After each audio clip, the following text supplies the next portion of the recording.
Lesson 16. The Birth of Egoic Consciousness. Beloved and holy friends, it is a joy to communicate with you the way of transformation. Within the word transformation, there is great wisdom. Transformation requires that there be that which abides in form, and you are that.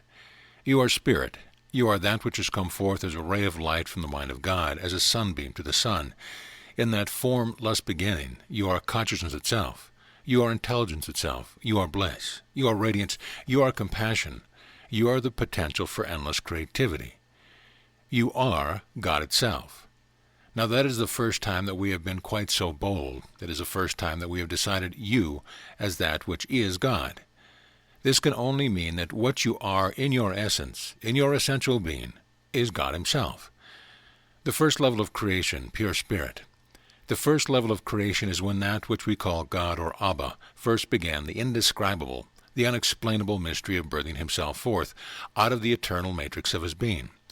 That first level of creation was pure spirit, a subtle, subtle movement in which a gentle sunbeam begins to emerge from the sun or ray of light soundlessly begins to emanate from light itself. In pure spirit, you are unbounded. You are without form. But you are not without consciousness. You are not without self-awareness. In spirit, there is only self. Not self and other, not self apart from form, but simply self. Radiant, shimmering, unbounded, alone, yet not lonely.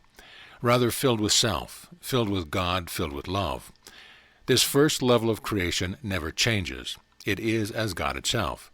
For the sunbeam is as the sun, the ray of light as the light.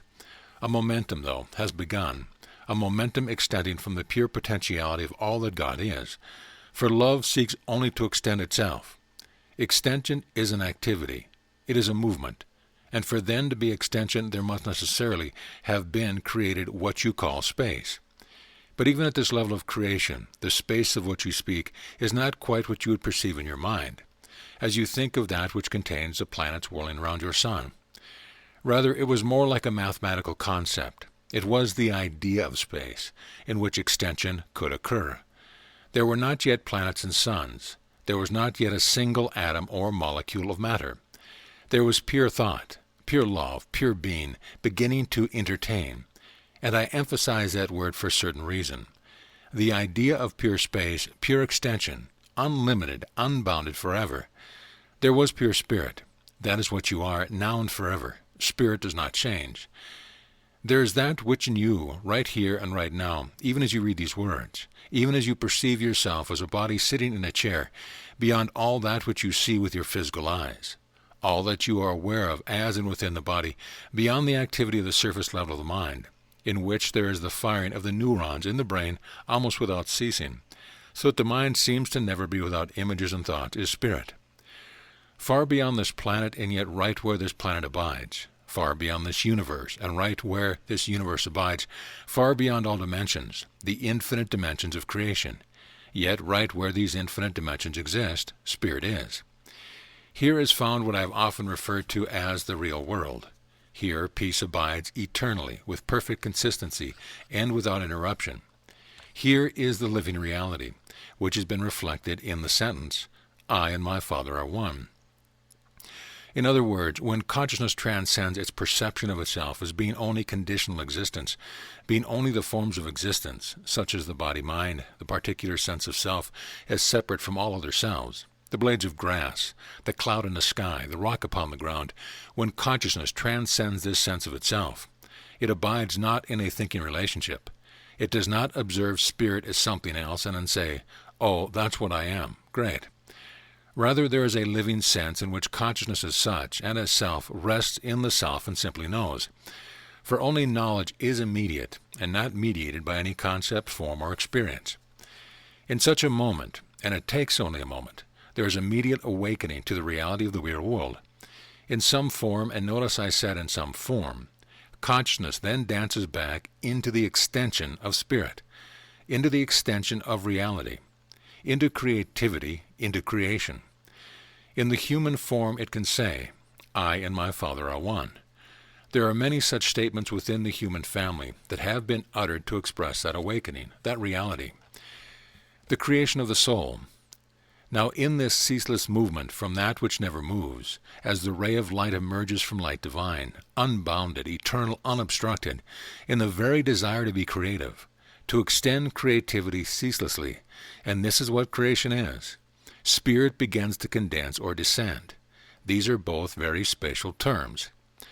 Again, we are now using language that finds its source on your side of the fence, that is, on the side of the fence of phenomenal existence, not on the side of the fence of spirit where language is hardly required.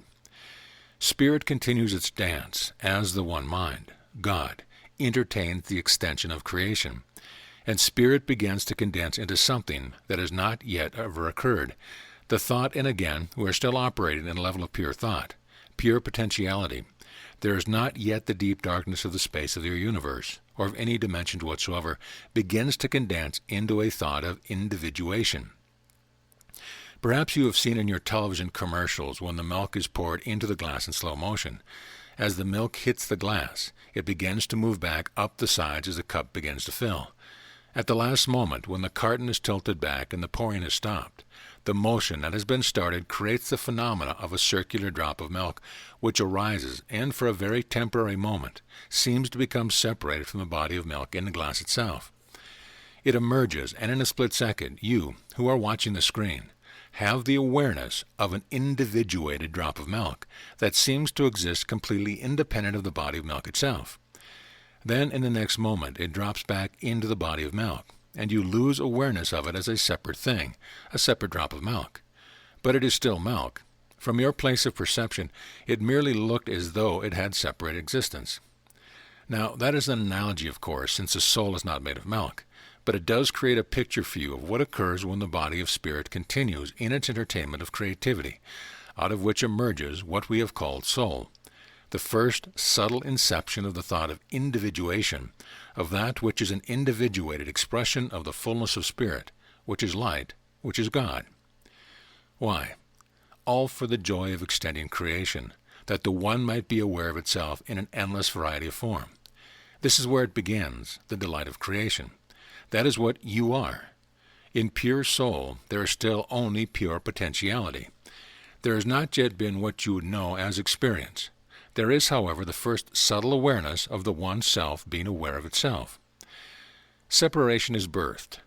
As soul continues the extension of light, of pure creativity, it condenses.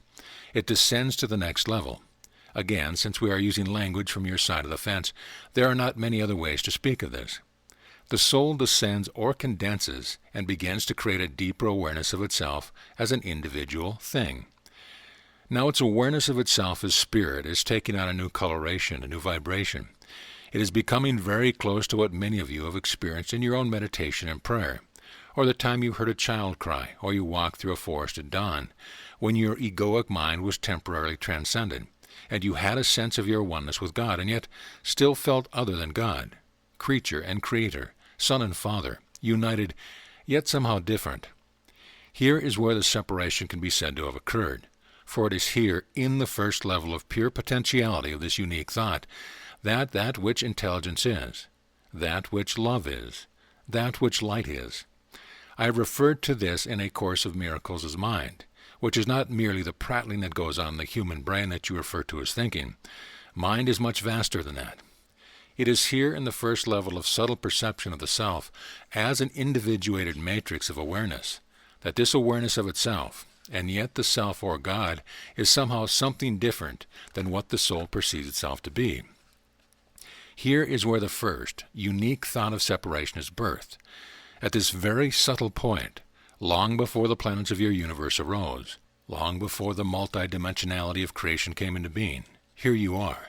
Here there is but one soul, a unique expression of one pure spirit, itself the unique expression of that one who eternally is. Here creativity gives rise to the power of thought.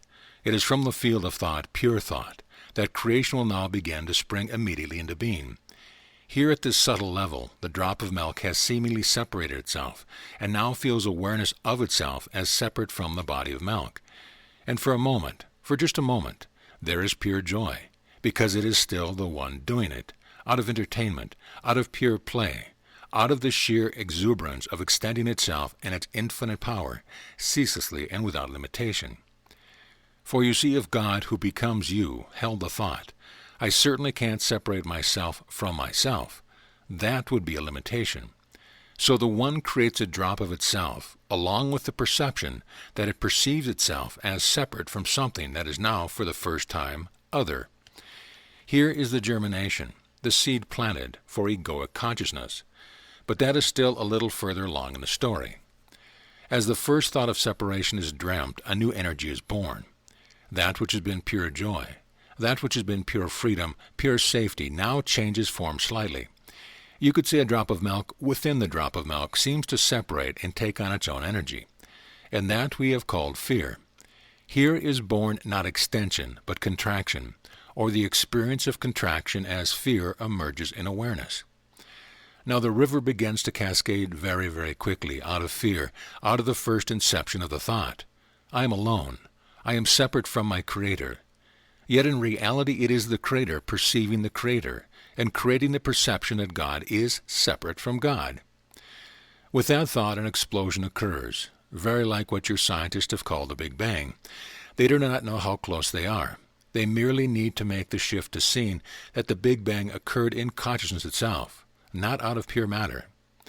In the Big Bang of consciousness, suddenly imagine that drop of milk exploding in space, which comes into being with the thought of separation, and becoming an infinite array or number of points, little droplets of milk, little droplets of consciousness, little sparks of divinity, little particles of light. To use yet another analogy from your realm of science, the wave of light has now become particles of light. When and why, who can say? Only that one who is doing the birthing of itself knows, and you are that one. As these particles of light are now spread out through the infinite reaches of the pure potentiality of spirit, which is light, which is God, each particle possesses the exact same potential. In fact, you could not find any difference between the points of light whatsoever, none. If you were to measure them, they would be the same size, although they have no size. If you measured their frequency or vibration, they would all be the same, identical point of light that seem to have now taken existence in different points of space. That is, there is a sense that while they are identical in quality and substance, there is a slight difference in the space that each one occupies, as though you took two identical pencils and put one on the left side of the table and one on the right, still made of the same substance, but now, in the vast continuum of space, that which is identical is occupying 2 points of space, each with the perfect freedom mirroring the perfect freedom of the one God. Infinite rays of light now mirroring and reflecting the perfection of the freedom of pure potentiality, which is the light itself, the pure potentiality to create, and each one has within it the thought, the recognition, the perception of separation. Fear has been birthed, and with it the thought, I am alone. I am not that point of light over there. I am just myself. As the energy of fear continues, the contraction, the condensation, the dissension continues. Now, what has burst forth instantaneously, this is not yet requiring time, is the multitude. The infinite multidimensionality, which is creation, except the physical universe has not yet been birthed.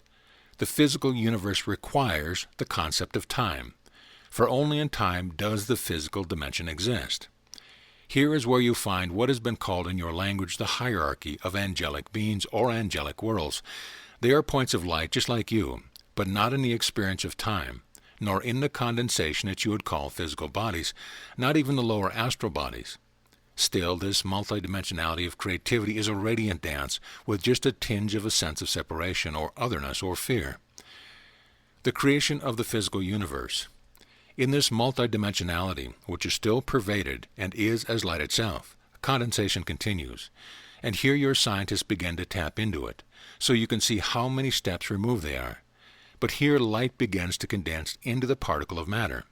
Again the explosion occurs, as the one basic atom, or atom, explodes in the Big Bang, and the multitude of bodies, of planetary bodies, including your central sun of your tiny little universe, is birthed. The physical universe, of which you are but a part as a human being, is vast beyond comprehension, yet it is as a tiny speck of dust.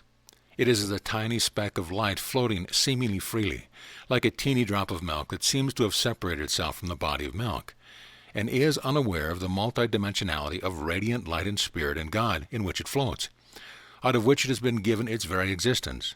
You are, therefore, not outside of spirit. You are held lovingly, your whole physical dimension, in the center of spirit. As this condensation continues, what you have been told to call life begins. Conditions are set up, emerging from what? Pure chance? Hardly. It emerges out of the pure potentiality, the power and the perfect intelligence to create. Although now the creativity is expressing itself more and more out of fear, not out of pure joy. It is like taking a note of a flute and muffling it slightly, so that it has a different quality. Yet it is still pure energy. From what can fear be but energy? Just as love is energy, compassion is energy, sadness is energy, and anger is energy. Do you see? Fear is just an energy and nothing more. In itself, it is perfectly neutral, for all events are neutral, and fear, being merely a dance or play of energy itself, must be an entirely neutral event, until something arises to perceive and experience it differently. And what is that? The birth of egoic consciousness. Fear has taken its final form. Here, fear has condensed into its final form. There can be no further condensation of the energy that has become fear, for egoic consciousness is fearful consciousness. The ego is fear, yet it is made of pure power, pure potentiality, unlimited creativity. Rest assured, you all have the experience of knowing just how ceaselessly creative egoic mind can be. For without ceasing, it knows how to immediately look upon other brother or sister or event or anything, and that fast, in the twinkling of an eye, in the space that does not even require a thought. Egoic consciousness can change its values, can change its perception to create what it wants to create. What it wants to create is that which continues its existence. Much like in your physical body, when a cell becomes cancerous and decides to run amok and act as though it were not dependent on the laws of the body itself that keep the body healthy, it begins to do what? It begins to create cells like unto itself. Cancer is merely a misperception run amok at the level of the body that is thinking for itself, creating in its own image, rather than extending the image of the Creator, and living out of the harmony with the same mind that creates in radiant joy, for no other reason than to extend the good, the holy, and the beautiful. Yet God does not create limitation, and therefore He does not withdraw creativity from the power of the ego. Rather, because God is love, all power under heaven and earth is available and can be tapped into by egoic consciousness. So what is egoic consciousness? You all know what it feels like to be absolutely certain that you are separate and alone, that you must rely on your own thinking process, that no one beyond, not just the boundary of your body or skin, but no one beyond your unique, contracted sense of I, has any connection to you whatsoever, and no one cares. And you lament, I am alone, I am separate. How on earth am I going to make it? I got to figure my own way. I've got to figure out how this world works. I've got to make it happen for myself. Fear has taken its final form. Now there's a complete forgetting of God, of the One, of Spirit, even of soul. The body represents a level of vibration still quite intelligent, still very intelligent. It is like a matrix of energy, the very thought of condensation into human form, out of which forms keeps getting created. Keep getting created, keep getting created, keep getting created. You have done that for yourself an infinite number of times. The body is the representation of the ego. For notice that as you sit in your chair, you are quite certain you are not the wall across from you. As you sit where you are in your chair, your consciousness, your awareness tells you that you are the reader and not the author. And you think, no, not me, I couldn't do that if I wanted to. Certainly it makes Jeshua very special. For I am just this blob of dust, this separate mind-body, sitting in my chair reading words which vibrate with a certain meaning and a certain picture and understanding in my mind. But these are being placed within me, and I am not that one. That is egoic consciousness that says, I am not that one. I am not God. I am not pure spirit. I am not pure soul. I am this thing that sits in this chair now. And you know something? You are absolutely right. You are that and so much more. The egoic mind is that which creates a separated perception that it is only one tiny thin slice of the pie. It creates a delusion, a distortion in consciousness itself, like a little blip on a radar screen that tells the one watching the screen that there is something there. The egoic mind says, I am separate, I am alone. I cannot think with the mind of God. I cannot experience unity consciousness. I cannot be as Jeshua is. No, not me. I'm too small and too weak. Oh, I just don't have it together yet. Maybe someday. Yet all the while you are that one. By the power of that one, you have the potential to think the thought. I could never be like Jeshua is. I'm really too small, too fragile, too weak, and too stupid. Oh, Christ consciousness may be there for someone else, but not for me. The whole while that very thought must use the power of the one. For that power is life. That power is pure being.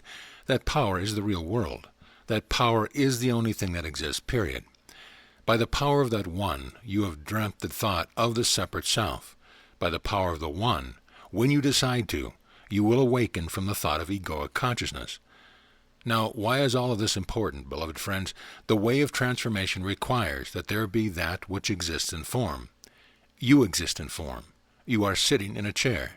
You know the space and volume of a human body. You know the particular thoughts that you identify as your own.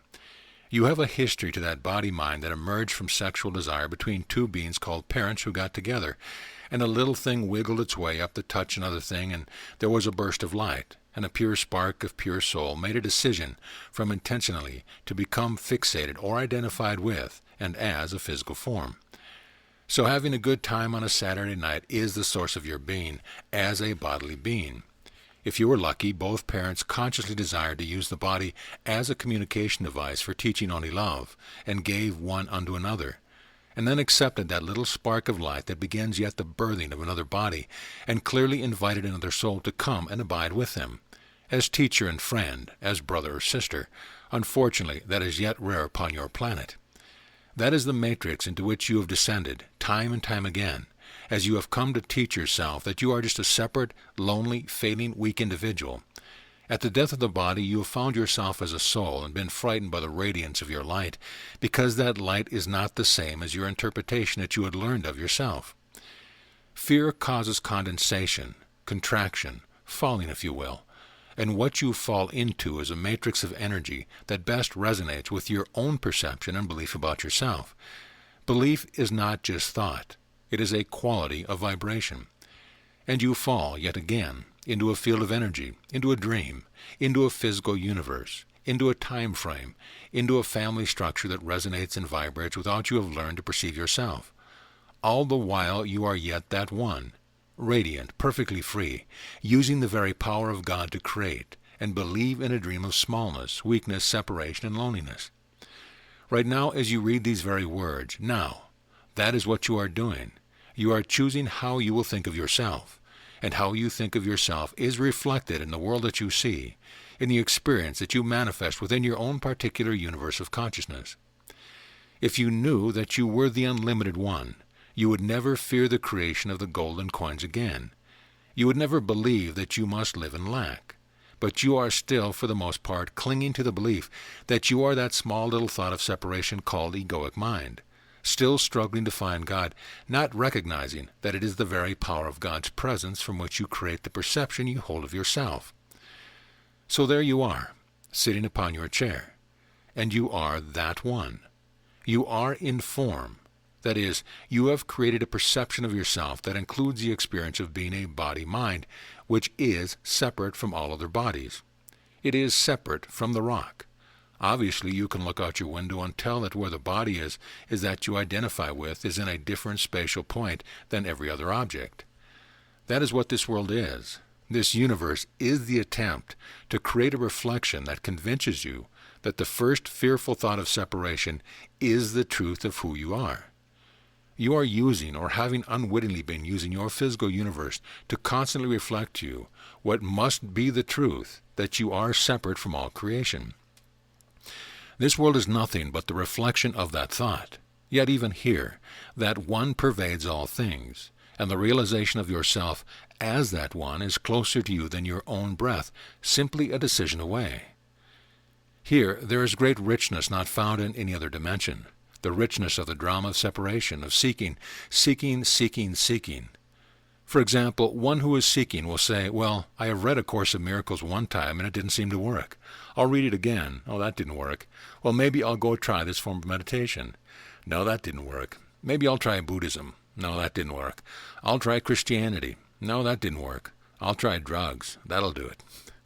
The very energy of seeking is the egoic energy, for only the ego can seek. Pure spirit can only extend, and there is a huge difference. Egoic consciousness plays itself out through the forms of special relationships. You have a special relationship with your employer. You have a special relationship with your spouse, your lovers, your car, your boats, and your automobiles. And the world plays off of your need for specialness, such as, look at this automobile. Isn't this one sexy? Oh, you're going to feel so good. So you seek to create the means to possess that certain automobile. Or you think, if only I had that person as my spouse.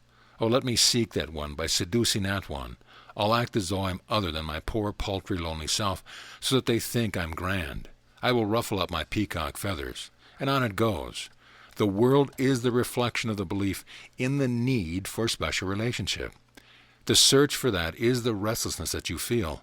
That restlessness that you feel is the mind that creates the waves of restlessness in the fluids and subtle energies, which are contained within and make up the illusion of the body. The restlessness of the breath, the tightness of the muscle, the loneliness as you rest your head upon the pillow at night, for you believe that you are that body-mind, separate and alone, apart from all others.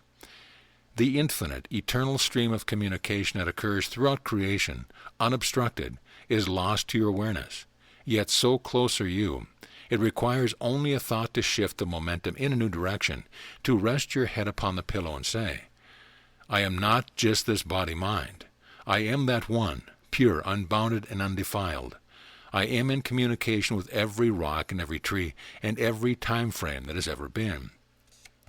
And yes, when you begin that thought, it will seem wholly insane, because you have been on the other side of the fence, looking at reality from a certain perspective. It fits like a glove upon the hand, but that does not make it right or true. Insanity seems sane to those who are insane, so it is just the way it is. The end of all seeking, choosing to live as though you are not the ego. But the end of all seeking occurs when one dares to hold within the mind a different thought. You have heard it many times through A Course of Miracles, through many of my other channels. Only love is real. You are not the body. I and my Father are one. I am awake and walk this planet as Christ. I choose love over fear. What does that mean? Love is pure spirit. Fear is contraction, density, false perception, ego consciousness. When you choose love over fear, you must decide not to respond according to the momentum of egoic consciousness. You must decide to live as though you are not the ego. In this way, what has been formed becomes transformed. That which pervades and extends beyond what has been formed is transformed. The way of transformation, then, requires that you begin with the acceptance of what is true always. In this lesson, we have brought to you a story, an analogy, a description that can help, if you will sit with it, to imprint into your consciousness a remembrance of the very process that you have, in fact, felt and experienced as God itself, in its desire to create, in her desire to create, in his desire to create. Put it any way you wish. The one becomes what you perceive as the many, yet remains always the one. That is what you are. You are the song of the bird. You are the radiance and warmth of the sun as it touches the skin. You are the skin. You are the awareness of that warmth. You are the thinker of the thought. You are the thought. You are the deed. You are the space from which all thought emerges. You are the wind and tree. You are the vastness of space. You are that one who is eternal. You are the one bold enough to dream the dream of separation without ever losing perfect unity. And you are the one, the little drop of milk, experiencing the remembrance of the divine, of the real, of the true, of the one. Your journey is not alone. Even now you are perfectly awake, for only one who is awake could dare to create the great cleverness and creativity through which you are as a spark of God, becoming increasingly aware of yourself.